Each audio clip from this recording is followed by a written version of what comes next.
please stand for the pledge?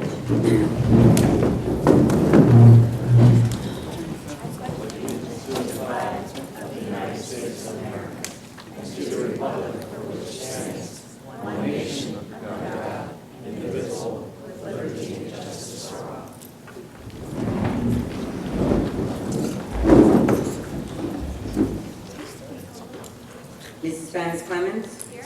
Mrs. Cullen? Here. Mrs. Dolan? Ms. Kildare?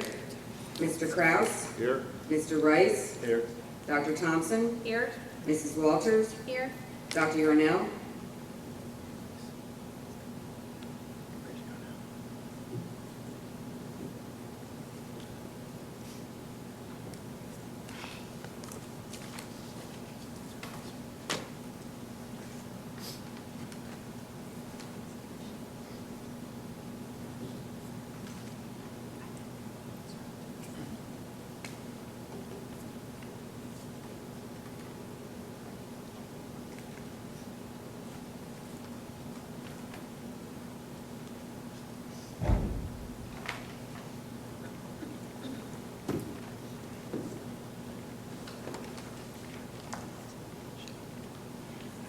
Okay, before I move into public comment, I must regretfully announce that Melissa Kildare has submitted her resignation to the Pennridge School Board.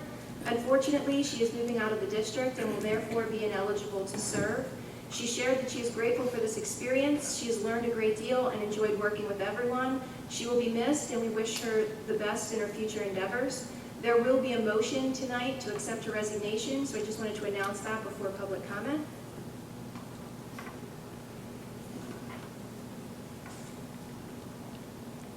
The Pennridge School Board welcomes public comment. According to policy 903, we remind everyone of the following. Public comment shall be limited to 3 minutes unless otherwise specified by the board. Participants must be recognized by the presiding officer and note their name and municipality. All statements shall be directed to the presiding officer rather than to individual board members, district employees, or members of the public.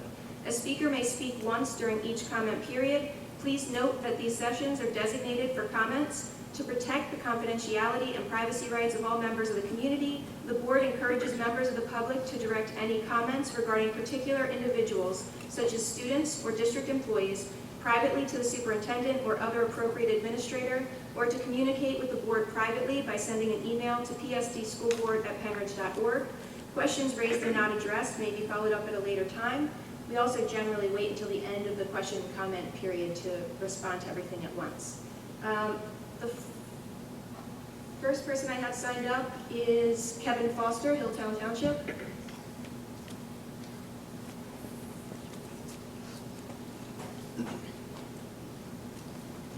Kevin Foster, Hilltown Township. So I actually just wanted to ask a question in regards to the agenda item related to the senior tax rebate. I think it's really great to see the board really following the lead of people in the community that have been advocating for a senior rebate since April. But I'm really curious why the board has shifted so dramatically from May when you seem to be against the idea when it was stated that if you're talking about giving a tax rebate to seniors, you need to be honest with them about the fact you have to make almost no money to qualify. And that was actually quoted by a reporter, Bob Keeler, and it came from the League of Women Voters Forum. So I think it's really important that the community understand why your stance shifted so significantly. So that's my first comment. And then the second one is related to the news about Mrs. Kildare. I think there were some board openings that occurred about maybe about 2 years ago, a little less than that. And I think it's really important because what didn't occur then is 18 members of the community applied into those positions, and those community members were not interviewed in public, nor was their information shared with the public. So I think it's really important for all of you to think about being transparent with the community and really communicating with them who applies in and your reasoning for selecting those people. And I think it's also really important, and what you should do is you should interview them in public. Thank you. Thank you. Any other questions or comments?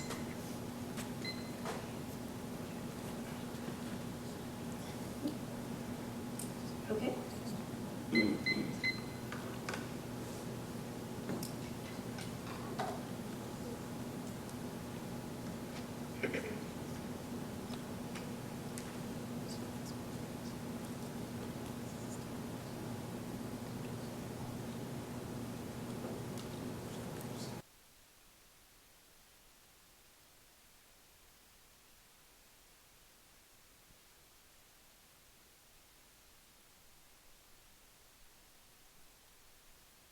a district meeting, and so you're quoting a campaign statement and asking me in my professional role to answer why I said what I said in a campaign role.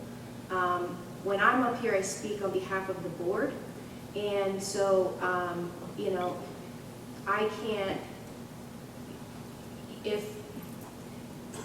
I can respond to what my statement actually was, but I'm not speaking on behalf of the board, which is why this is not the appropriate forum to be asking those questions, and why I said the same thing in the last committee meeting. My statement was directly regarding your group, and so it had to do with dishonesty and being honest with the public. It had nothing to do with the rebate program, which everyone here has supported, and everyone supported it in any public meetings. So the statement that you're talking about has to do with lying to people, and so that was what my point was. It had nothing to do with the program itself. But since you're so insistent in getting an answer in this forum, I'll give it to you. As far as you said that no information was shared with the public regarding the appointment of the other 2 board members, that's just completely false. They came, they introduced themselves, they shared their backgrounds, we shared their backgrounds, we shared, you know, all of the information about them, why different board members had picked them. You know, all of that information was shared, so I'm not sure why you're suggesting that nothing was shared publicly. You also, I believe, posted everything online and had all of the documents, so you got to see everything. None of that was restricted, so I think that answers your questions.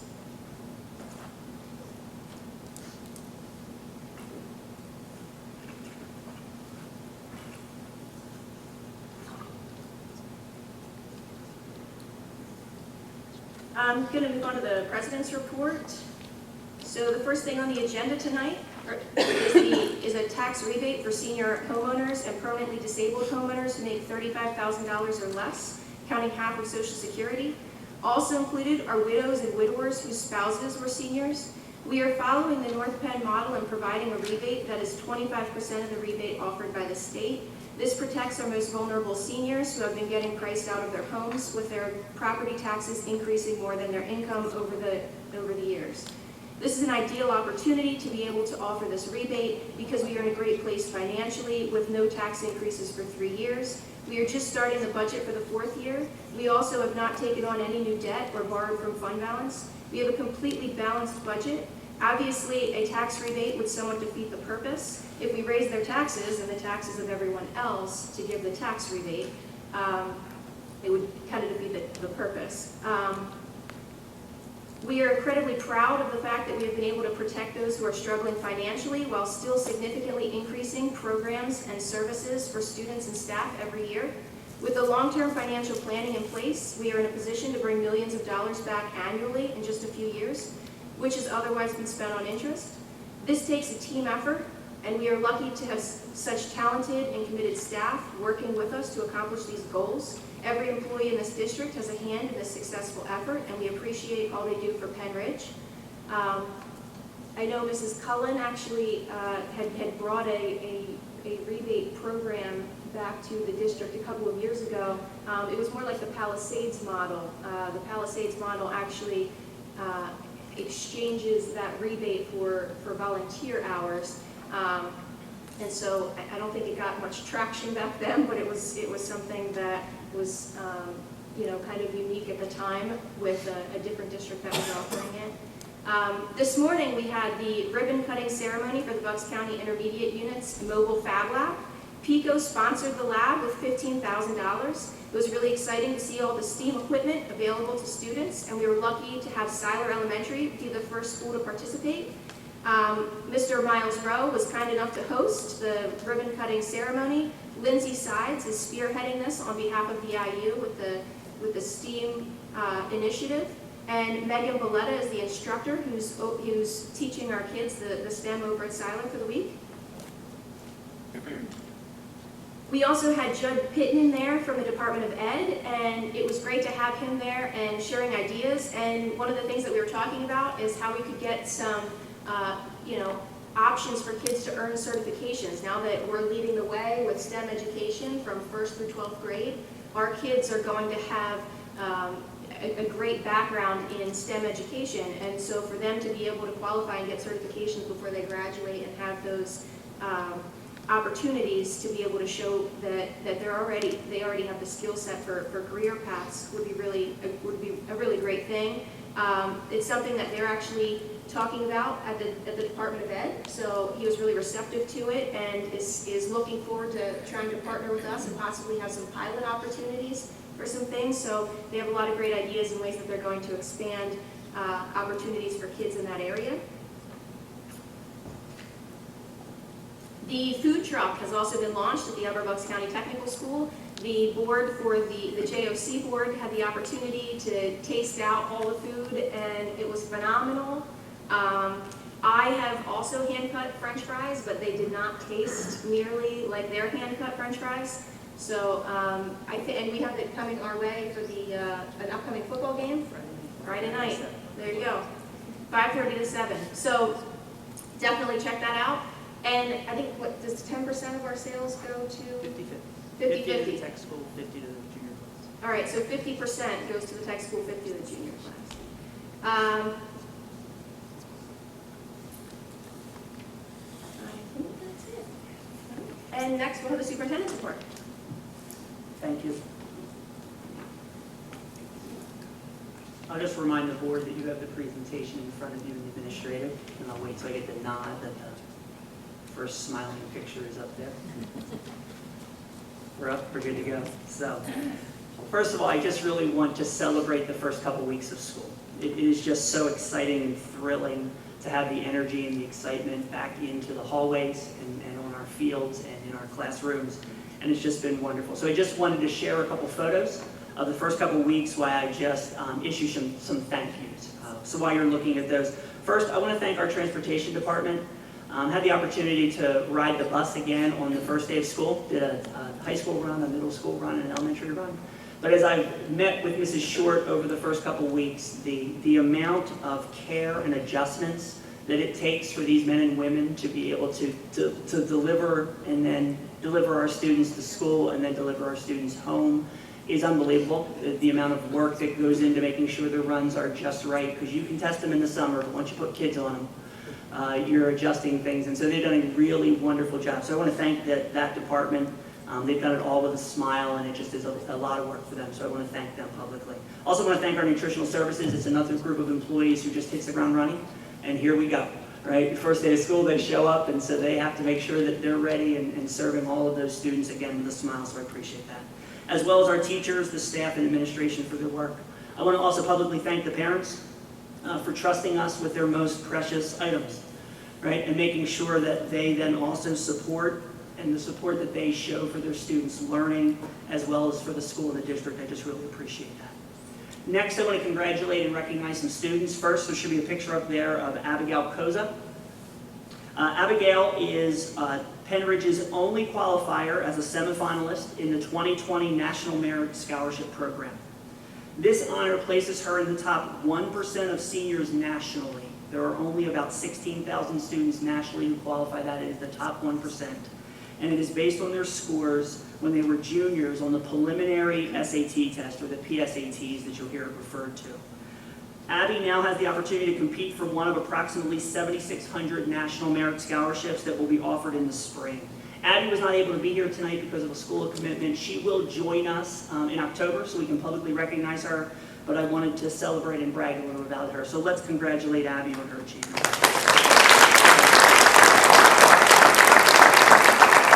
Next, I want to introduce you to a wonderful set of four sophomores and juniors from the high school. These are our Chief Science Officers. This is a new state program, so this is the first set of Chief Science Officers in Pennridge and in state history. This cohort, they're the first from the district. They will represent our school and our community in STEM programming throughout the state. I've invited the cohort here this evening so they can share with you a little about what they do and what it means to be a Chief Science Officer. First, I want to recognize and thank Dr. Dina Dormer and Mrs. Allison Kearney who are the two people who have organized these students and sponsored them. So Dina and Allison, thank you very, very much. We appreciate it. I'd like to introduce, are you guys going to introduce yourselves? Yeah. All right, introduce yourselves. Come on up.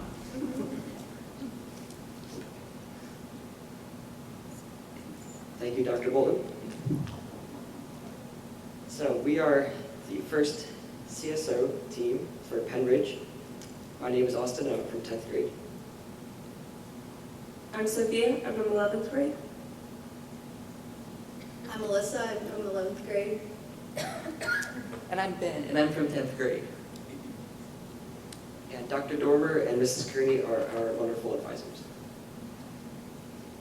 Now, this new initiative of CSO is new to Pennridge and Pennsylvania. So what is it?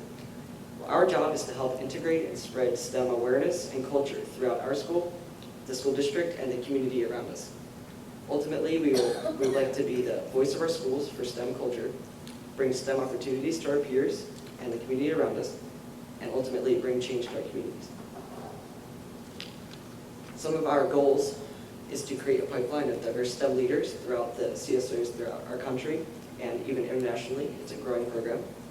Increase collaboration amongst us CSOs, and then within the school and district, STEM culture and career awareness from STEM will increase, and ultimately we'll like to increase student voice in STEM culture and conversations in the community.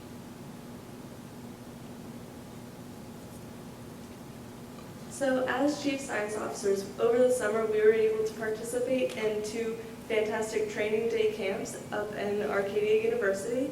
So at this two-day camp, we were able to learn the basics behind supporting business meetings, how to spread STEM throughout the community, how to talk to different leaders, community members, really just to help us with our action plans, which you will learn later on, for our community in general.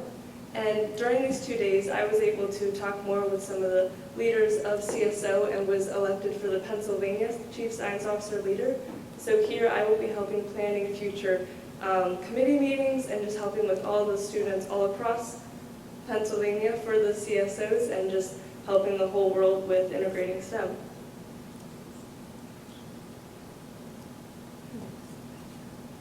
So, CSOs, it's a relatively new program. It actually started in Arizona only 5 years ago, but it's already spread, which is a testament to how productive it is. So it's spread to Pennsylvania, obviously. Arizona and Oregon are 3 examples in the States. And internationally, Kuwait and Mexico are 2 other countries that are participating in this program.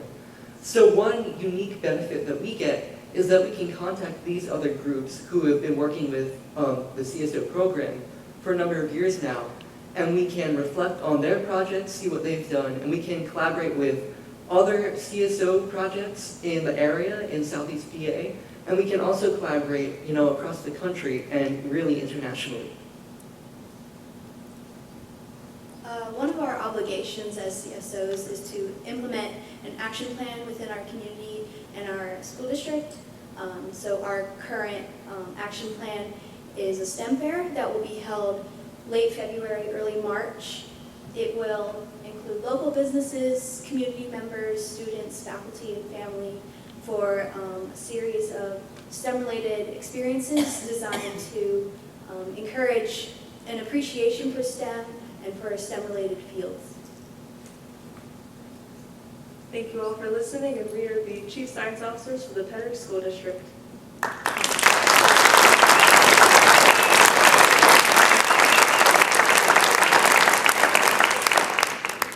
Sophia, Alyssa, Austin, and Ben, congratulations. Thank you in advance for your work.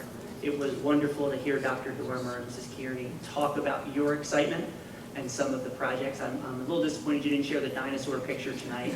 There was a great picture with the 2 gentlemen dressed up as dinosaurs as they were doing a paleontology unit at one of the state conferences, but we'll have to get that at another one. So we look forward to you coming back to tell us the updates, as well as promoting your event in the spring as we get closer to those dates. So thank you for coming tonight. Thanks. Thank you. Next, I'd like to brag a little bit about the class of 2019. So they're off onto their next adventure, but we've gotten some of the data back in terms of their standardized testing, and they've done really, really well, and so I want to publicly recognize that and brag a little bit about them.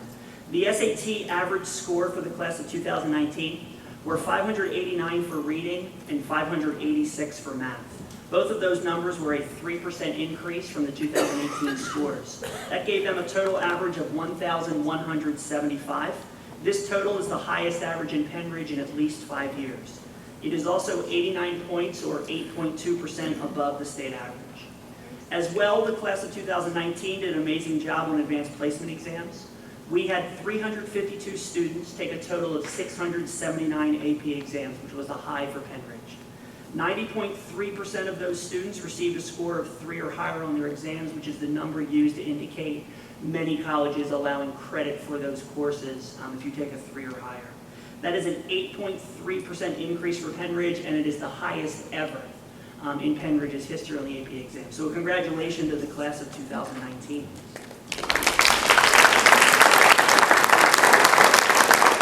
As I move on to my goals, there's one that I want to highlight early and also to announce a date.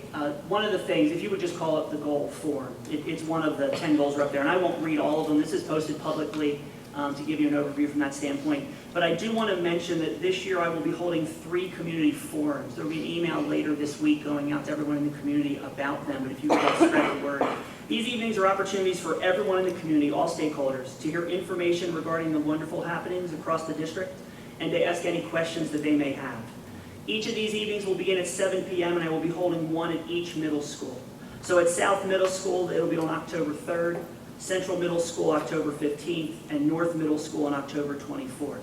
And I hope to see many community members at those events. My portion of the presentation will be identical at all 3 of those. You're more than welcome to come to all 3 if you really, really are looking for something to do on those nights. The only thing that will be different in terms of the community members and whatever questions or concerns that they express at that point from that standpoint. And again, there will be an email going out about those. On the board docs as well as on the screen in front of you, I just wanted to share an overview of my goals for the current school year. I want to publicly thank the school board, my cabinet, and other administrators who helped develop these 10 goals for the year. They are not an exhaustive list of what we hope to accomplish this year, but they are a representation of much of the major initiatives that we'll be working on. I first want to just give you an overview about the organization of the goals. If you can see, there are 6 main umbrellas, numbered 1 through 6. Those are set by the Pennsylvania School Boards Association, or PSBA. They are the 6 areas that they recommend that superintendents be evaluated in each year. And so I tried to match my goals upon those headings for organizational purposes. If you take a look at the goals, every time I've spoken about my thoughts in terms of Pennridge and my goals, there are one of 4 things that I mention over and over again. I hope that you see that in the 10 goals that are above you. First and foremost is student and staff care, right? People work better and learn better if they're in an organization where they feel safe and they feel cared for. And so that's something that we take very seriously in Pennridge and are proud of the job that we do. But you will see that there is a goal and one of the main initiatives this year specifically to that. Obviously, as well as that is student achievement, as well as the work on our curriculum and our work in communication with all stakeholders across the district. Just want to highlight some specific to growth and achievement. One, we continue to work on elementary literacy. There is a main initiative going on across the district, especially in K through 5, with our literacy program. We began with a pilot last year that is being finished this year. Next year, it'll be the 3rd year of that initiative where all 7 elementary schools will have 3 new literacy programs. And the teachers in the professional development department are working very, very hard on those. Actually, those 2 programs are on the agenda tonight as a program implementation in terms of the funds being spent to get the materials so the teachers can be trained in the spring and be ready for next year. The second piece is we're beginning the feasibility of later school start times. I want to say very clearly, so anyone who shares this information tonight, there are no decisions and there is no preconceived answer as to what this looks like. The entire county, through direction of the IU, is starting a consortium to simply pool our resources in terms of science and in terms of the conversation. So the IU, it's actually tonight, it's where Dr. Robarchik is tonight. He's representing Pennridge at the community forum at the IU specific to later school start times. And so we are going to begin that conversation. There will be surveys, there will be community meetings, there actually will be committees that will be formed to simply have the conversation. It's set as a 2-year goal simply because it'll take that long to have the conversation and make decisions. And the decision may very well be that we're going to leave things exactly how they are at Pennridge. So there is no indication that this means something will change.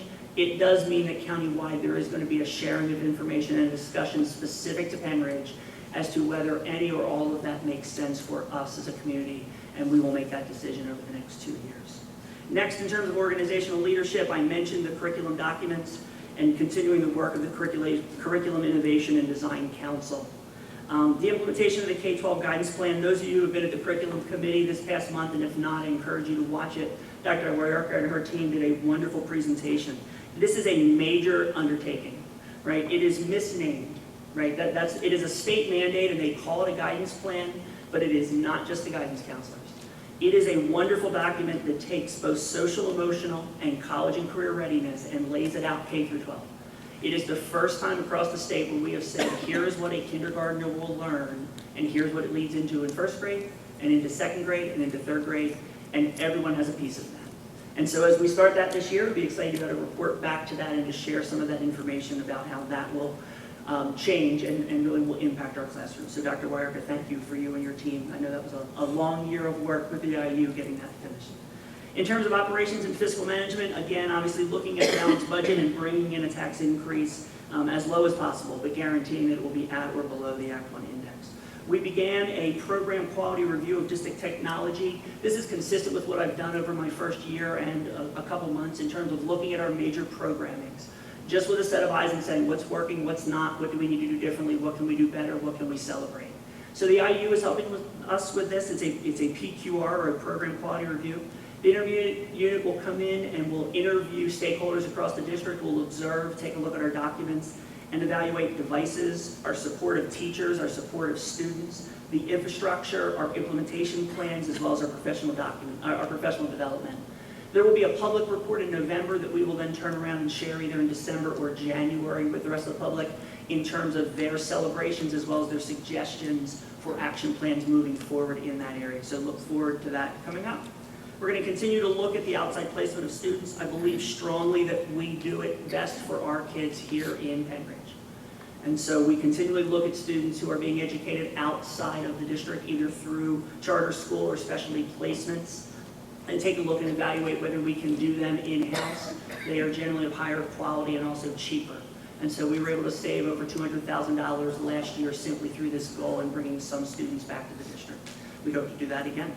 As we look at communication and community relations, we're going to look at our website, see if there can be a recommendation in terms of whether we make a decision to move away from Google Sites into a different website that would allow for a parent mobile app to be able to interact with your child's school specifically. So we're currently looking at that, and we'll have more information as we move into the winter and the spring. And then focus on communication with all district stakeholders. That is one of the pieces why the community forums are being held. Those are new this year. It's an opportunity, hopefully, as we can spread the word for people that have children in the district or work in the district, but also those who do not.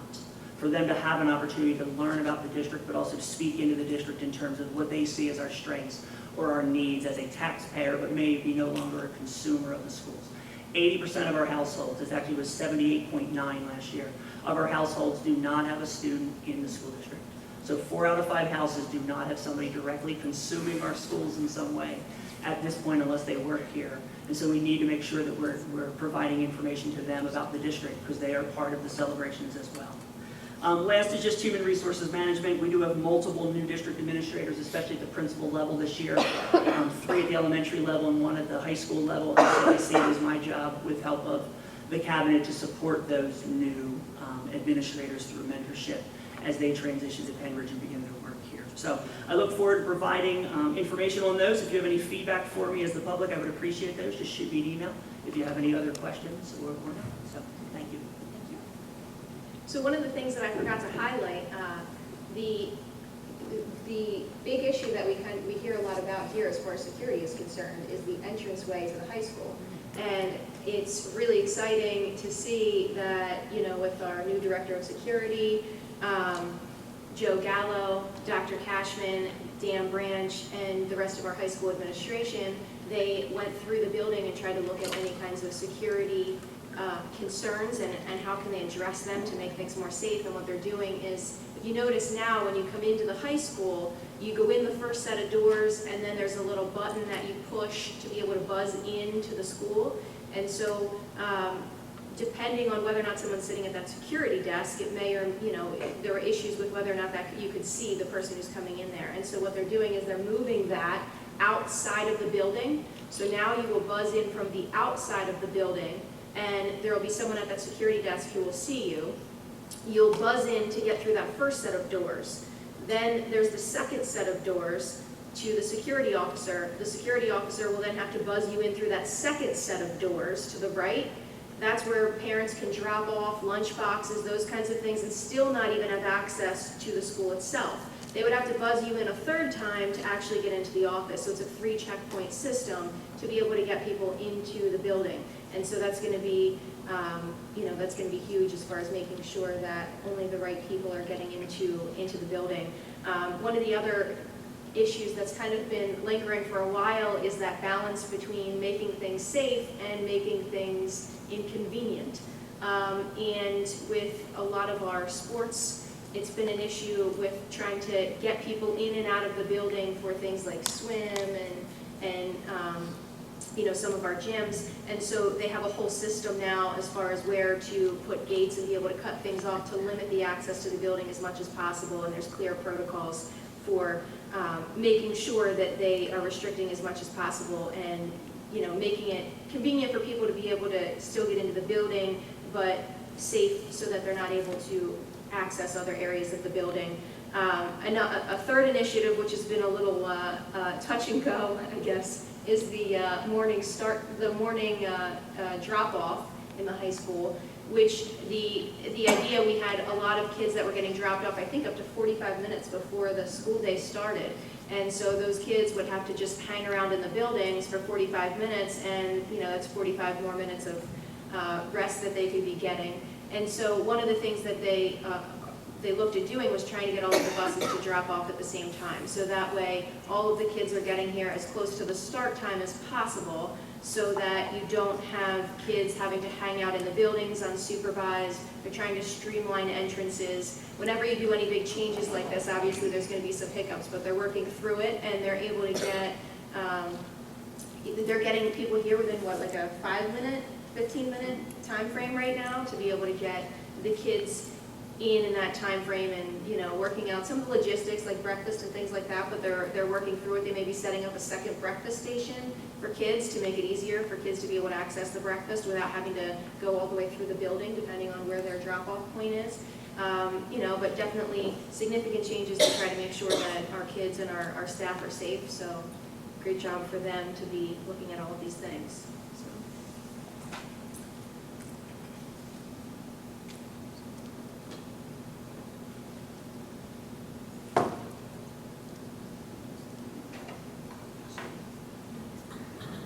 Mr. McGinnis, Student Liaison Report. All right, good evening, everyone. So right now at the high school, we have a lot of interesting things happening. So this week, we're bringing in a motivational speaker by the name of Ed Garrity. He will provide 2 sessions for grades 9 through 12, and then a student leader development session right afterwards. So that's something that we're all looking forward to. And then on Friday, October 4th, we will be having our pink out game, which for those of you who don't know, Student Council sells t-shirts for the week leading up to it, and that benefits Grandview Health. And then lastly, we have homecoming a little further away, but still coming up. On Friday, October 19th, will be the parade and game, and then the following day we have the homecoming dance. So a lot of exciting things happening, but looking forward to it. Thank you. Are you running in the color run? I am not. No, I run cross country, so sometimes I'm not running. Thank you.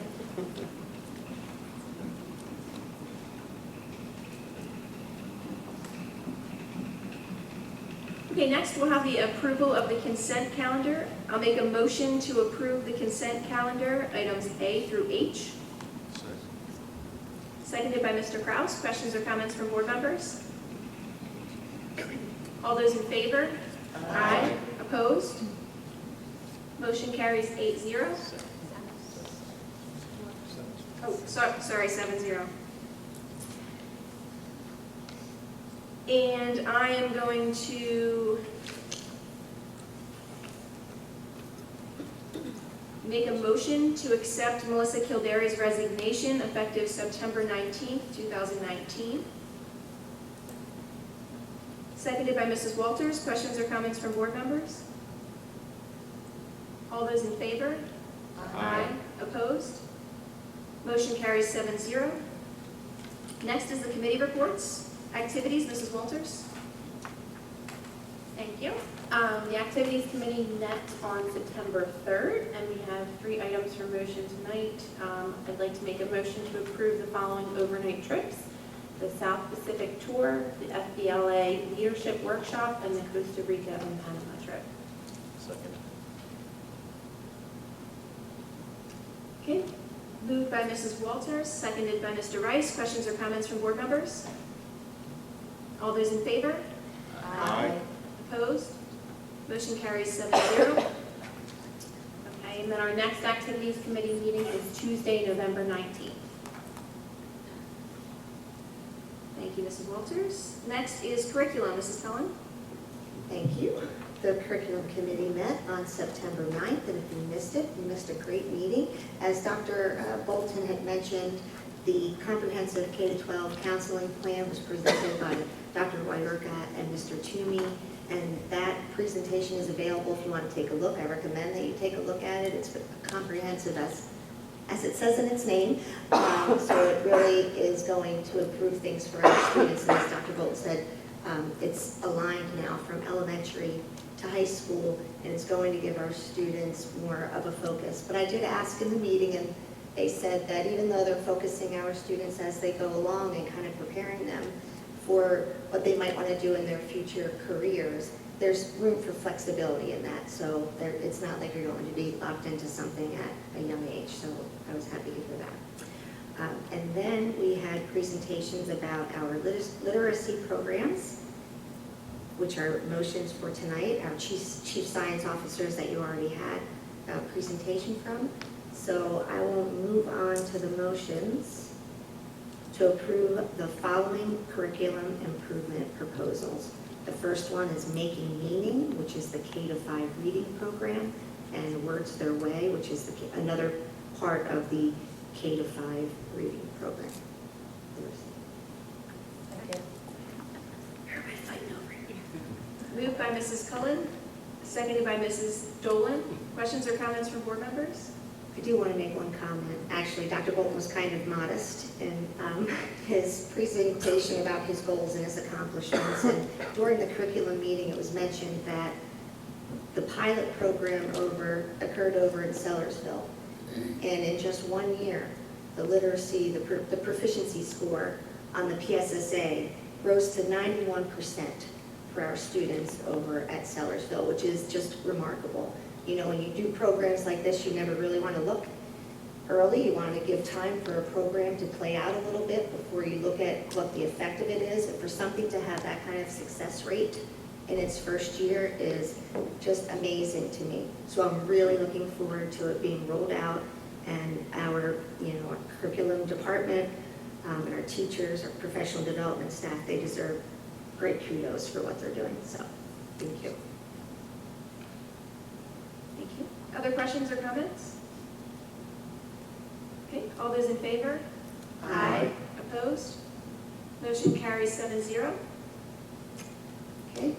Our next curriculum meeting is scheduled for Monday, October 7th. Thank you. Next is facilities, Mr. Kraus. Thank you. The Facilities Committee met on August 19th, and we have a proposal here, a motion to approve LPG Group Energy Consultants in the amount of $96,427.48, with a projected annual savings on energy of $31,012.36. Moved by Mr. Kraus, seconded by Mr. Reiss. Questions or comments from board members? All those in favor? Aye. Opposed? Motion carries 7-0. Thank you. Next, I have a motion to approve obsolete items listed A through G. Second.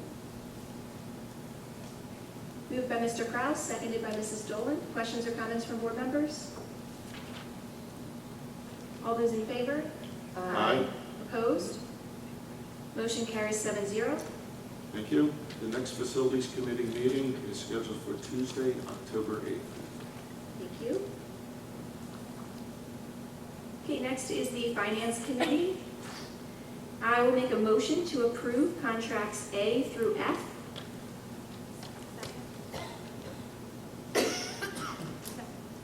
Okay, seconded by Mrs. Walters. Questions or comments from board members? All those in favor? Aye. Opposed? Motion carries 7-0. Okay, next I will make a motion to approve settlement agreement for student identified as 2020-09. Seconded by Mrs. Cullen. Questions or comments from board members? All those in favor? Aye. Opposed? Motion carries 7-0. Okay, next is a motion to adopt a resolution permitting the district to provide property tax rebates to certain citizens, widows, widowers, and disabled persons with fixed and limited incomes. Second. Seconded by Mr. Reiss. Questions or comments from board members? I have a comment. I just wanted to reiterate once again that the beauty of this program is that we're able to give relief to our senior citizens without burdening our other taxpayers. That was something that was very important to us, and we were able to do it, so I'm happy about that. And I'm not at all bitter that it's happening now, and not when I brought it up a couple of years ago. Things take time.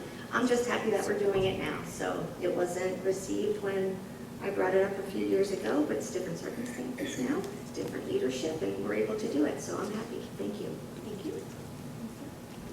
Any other questions or comments? Okay, all those in favor? Aye. Opposed? Motion carries 7-0. The next Finance Committee meeting is scheduled for Tuesday, October 8th at 6:30 p.m. And the next report is the IU report. So just based on the way our meetings fell time-wise, we've actually had 2 IU meetings since our last board meeting, so I have a lot to share with you. I'm sorry, but I have to do it because they have so many great things that I have to highlight. So at the first meeting, Kelly Hausman gave a report on the extended school year programs, which include district programs, charters, private schools, home-based and center-based. They serve students up through age 21. Surprisingly, it's a year-round job. I was surprised to hear that, but it takes the whole entire year to plan and organize all of this for that many students for 1 year. And so it's extensive juggling with 900 kids across 7 sites. And there was a story that was shared about an extended school year teacher who actually fell in love with the multiple disabilities classroom.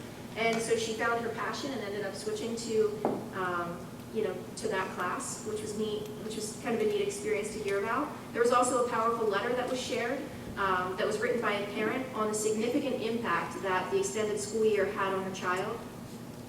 Also, at the Bucks County Intermediate Unit hosted the 2019 Vaping Awareness Forum and discussed the challenges being faced, the prevalence, the dangers, resources, and best practices. Over 50 representatives attended on behalf of the districts in Bucks County. They included a table which showed the variety of devices, what they look like. Some look like thumb drives for a computer. Those who have purchased detectors have found that within days, students are able to figure out how to make sure theirs don't get detected. So it's a real challenge. They have found that vaping is more dangerous than smoking, and we have no idea what the long-term effects are.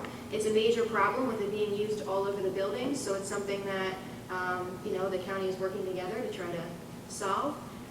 We had an update on the ADA compliance situation with the websites. The ADA, the DOJ and the Office of Civil Rights are cracking down on this. They want to make sure that districts are in compliance. So some districts are getting notice, and once they get notice, they have a certain period of time. But you need alt text for all PDF documents that are posted, and that includes email distribution. And so this is something that has been on our radar that we're working on, but it's an extensive process. It's something that the IU just did, and they redid their entire website to come into compliance, and it was a huge undertaking. There's an effort to push for federal funding of the IDEA federal mandate, which was meant to cover 40%, but only ever actually covered 18%. Currently, it's covering 14%.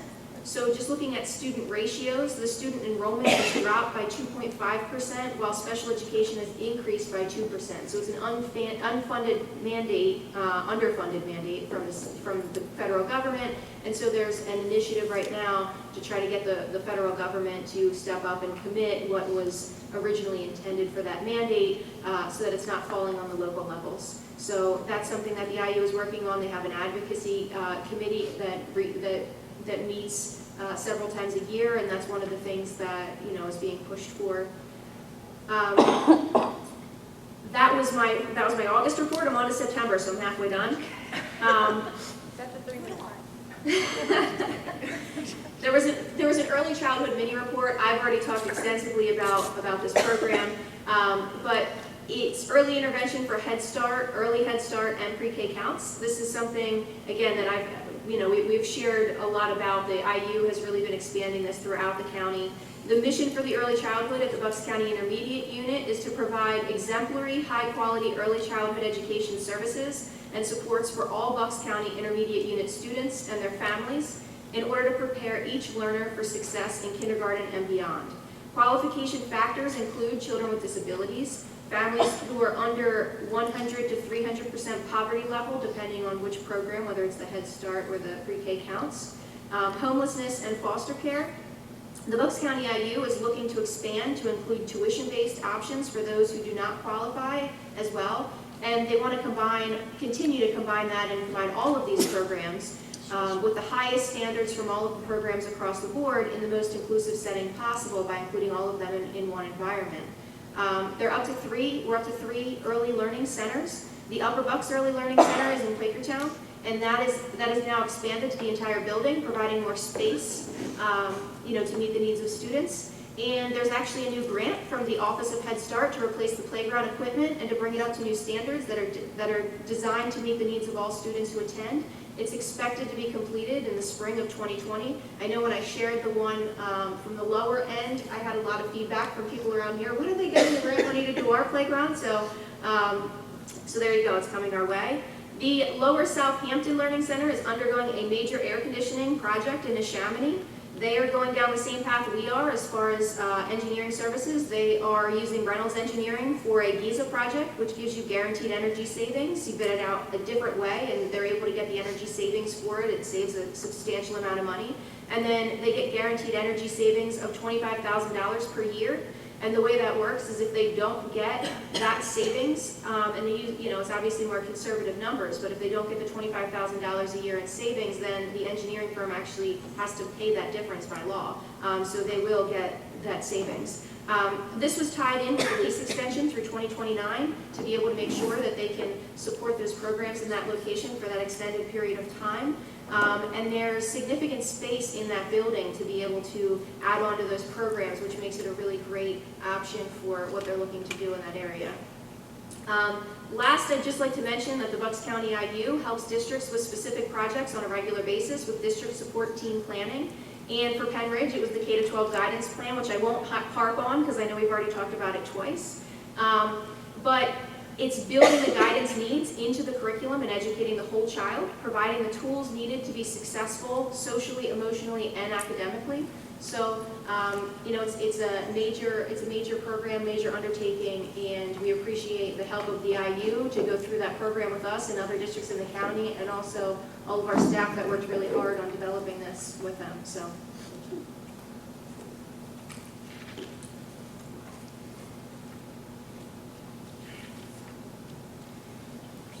And next is the personnel report. So Dr. Yarnell is not here, so I'll move on with the motions for that.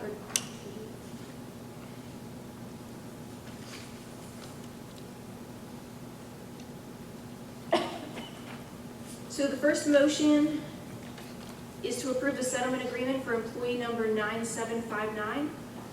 Second. Seconded by Mr. Reiss. Questions or comments from board members? All those in favor? Aye. Opposed? Motion carries 7-0. Next is a motion to approve Angela Castle, special education for secondary schools at a salary of $115,904, effective upon release from current employer. Second. Seconded by Mrs. Cullen. Questions or comments from board members?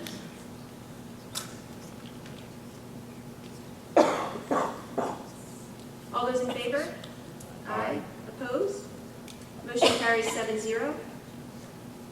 I do want to take an opportunity to introduce to the public and again to the board, Ms. Angela Castle. She's able to be here tonight. We are thrilled to have her coming from the IU. She has spent the last 14 years at the IU. She served as a teacher, as a program coordinator, an educational consultant, and currently her job is as special ed supervisor of early childhood. So when I called Dr. Hoffman to let him know that we had offered a job, he's a Pennridge parent, Dr. Hoffman, who's the IU director, said, "Oh man, you have a great one. We had great plans for her. I'm not sure what we'll do." He said, "I'll only not talk to you for a couple days because at least she's staying in the county and will continue to service our students." I think had I been outside the county, he wouldn't have spoken to me at all. So Angie, welcome to Pennridge. We're thrilled to have you. If you just stand up and say hi to everybody, we appreciate it. Welcome.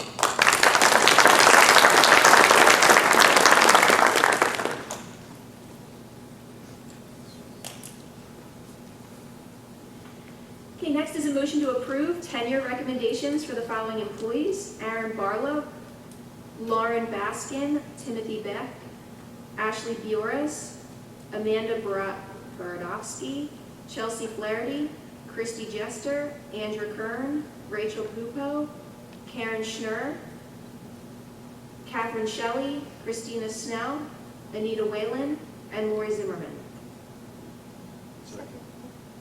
Seconded by Mr. Kraus. Questions or comments from board members? All those in favor? Aye. Opposed? Motion carries 7-0. Next is a motion to approve the following job descriptions: high school subject leader and adult evening school coordinator. Seconded by Mrs. Walters. Questions or comments from board members? All those in favor? Aye. Opposed? Motion carries 7-0.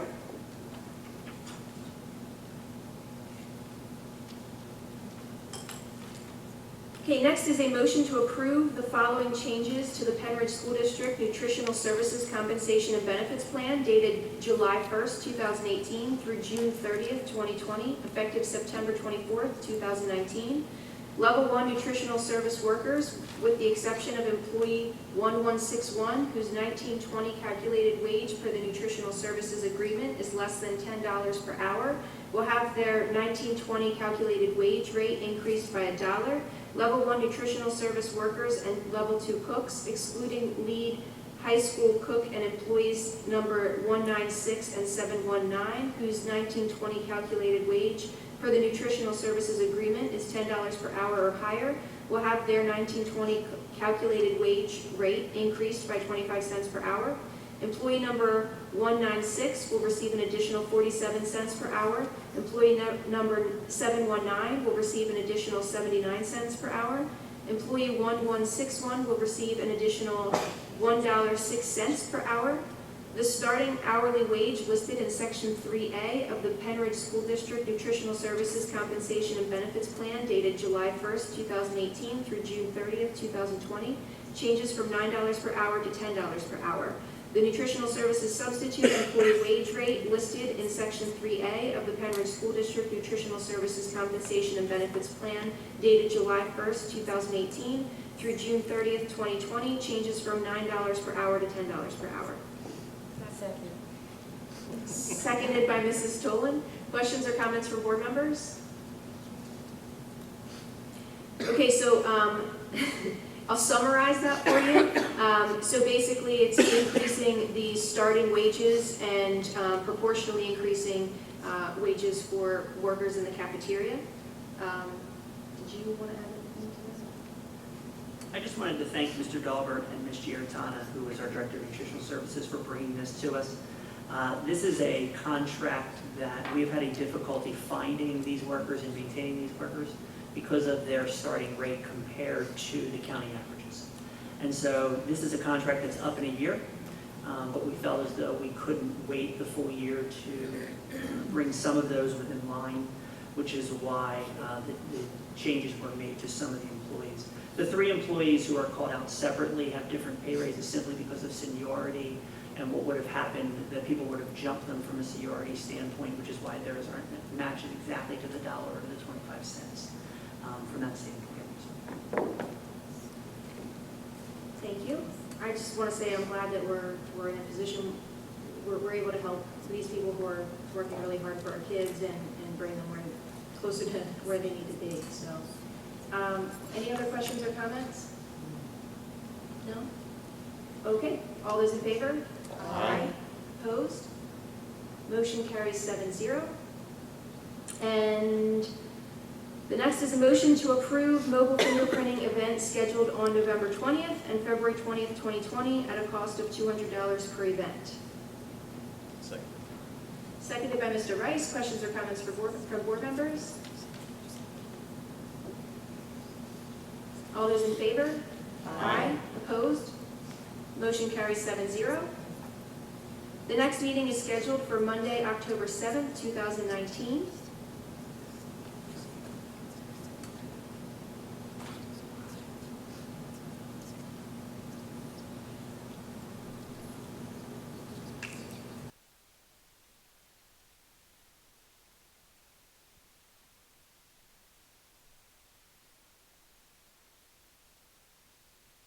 $220, which is on student expression and distribution and posting of materials.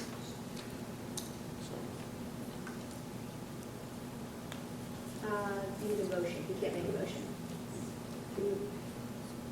I can make that in the form of a motion.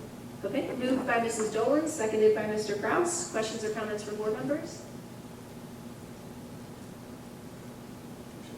Okay, all those in favor? Aye. Opposed? Motion carries 7-0. The next policy committee is scheduled for Tuesday, November 19th. Next is technology. Mr. Reiss. Technology finally met. It's been a couple months, but we're happy to have it. We met on the 9th. Mrs. Miller gave a great presentation about all the great updates that we had. Her staff and several volunteers teaming over the summer, they collected and redistributed about 3,600 devices. They implemented 1,100 new devices throughout the district. They implemented new core switch devices and new Palo Alto firewall. So besides that, a ton of other work. They didn't just sit around and re-image, there, push a button and let it re-image. They did a lot of work, so it's much appreciated. That's just a small portion. Otherwise, I'd go on for an hour with the amount of devices and what they did. So I appreciate all their work. Next scheduled technology meeting is going to be on October 7th. Thank you. Thank you. Next is the Upper Bucks County Technical School. Mrs. Dolan. Thank you. The Upper Bucks County Technical School is JOC, I'm going to apologize, on Thursday. Some of the things Mrs. Banis-Clemens already touched on, we had the soft opening for our food truck. It went extremely well, I think. You could really see how happy the kids were actually in that work setting. Everything was great. Some highlights from our meeting were the SNAPA annual dinner is coming back. That's the Nutritional Services annual dinner. They're holding it back up at the tech school. Winter breakfast with Santa Claus is scheduled for December 7th. That's a great time. Everybody's welcome to be there. Breakfast is good. It's really reasonable.